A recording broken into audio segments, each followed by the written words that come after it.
I want to get an introduction to. I'm serious about this, and I'm nailing my colours to the mast now because if somebody pinches this idea, I'm sunk. But it's my last gasp attempt at writing a movie. I've had a great idea. Have you seen Snakes on a Plane? Yeah. Well, I've got this great idea for a much more terrifying sequel. Yeah. And think about this. Yeah. I mean, Snakes on a Plane. Oh, you told me this. It's fun. Yeah, you told me it's brilliant, though. Share it with the world. Bloody terrifying, isn't it? The much more terrifying sequel to Snakes on a Plane. Parrot in a car. Think about it. I mean, that's an emergency, man. Out of a cage, flying around. Who's in while it? You're in the outside lane. It's got to be made in America as well. But I'll tell you about it later. Why it's got to be made in America. The thing about it's transgeneric. It's a road movie. No, it's terrifying. I'm with you. Can I just ask? You know, Snakes on a Plane. Part of the terror of that is that you can't get off the plane. Parrot in a car, what's to stop you pulling up at the services? No, because you'd be frightened, wouldn't you? He can't open the door. I'll tell you why. I'll tell you what. Listen, all right, since you pushed me on this, the explanatory... I'm going to do away with all the... I'm going to get all the explanatory dialogue out of the way in the first opening scenes, right? It's a guy on the phone to his estranged wife who's just left New York to get a job at Berkeley as a lecturer in, I don't know, iridology or some modern esoteric study or something.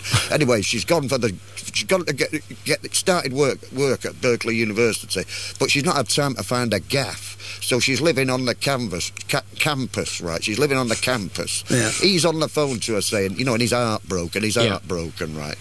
And this parrot, she's linked to this parrot because it was her dad's parrot. They live a long time. Her dad was a naval man, and so there's an emotional link between her and this parrot. He can't kill it, you know, he's got to look after it. You know, he wants to get back with his wife. You know, he's heartbroken about it, and he's saying, well, anyway, listen, this is breaking my heart. This parrot's bad-mouthing me every minute of the day, hates me, he always did, you know, and all this. You know, I want to kill him, but I can't. You know what I mean? Come and get him.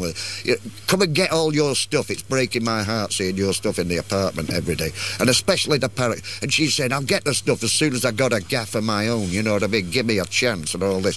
He says, well, at least come and get the parrot, you know, he hates me, he don't like it here, I don't want him around, all this, we never got on, all this, you know. I can't get that, but you know they don't allow tropical pets on the campus. So he says, right, well, I'm going to drive across America, and I'm going to drop this parrot off at your gaff, and it's out of my hands, right? So he can't let the parrot out. If anything happens to the parrot between New York and Berkeley University, he's never going to get back with it. I would pay to watch this, John. It's unbelievable. It's faultless, isn't it? It is, honestly. Have you got a star in mind? Have you cast it yet? What's Dennis Weaver doing? I was thinking of it.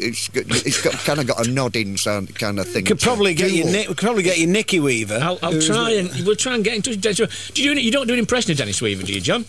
Only in Gunsmoke, starring the late James Arness, Mr. Dillon. That one, you mean? Wow, Chester. There you go. How's your Gregory Peck? Gregory Peck. Now, this is the elusive Gregory Peck. I'll never do. I've come to the realisation I'll never get round James Mason. But it seems so easy, doesn't it? Yeah. Yes, James Mason, but it always sounds sounding like the Duke of Edinburgh. Bob Dylan. Bob Dylan. I never made that connection before. Okay. But I can do Gregory, but only as Ahab. Go on. It's a bit camped up. Blacksmith, I said ye at first.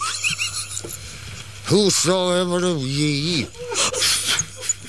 Keep going. I'm sorry.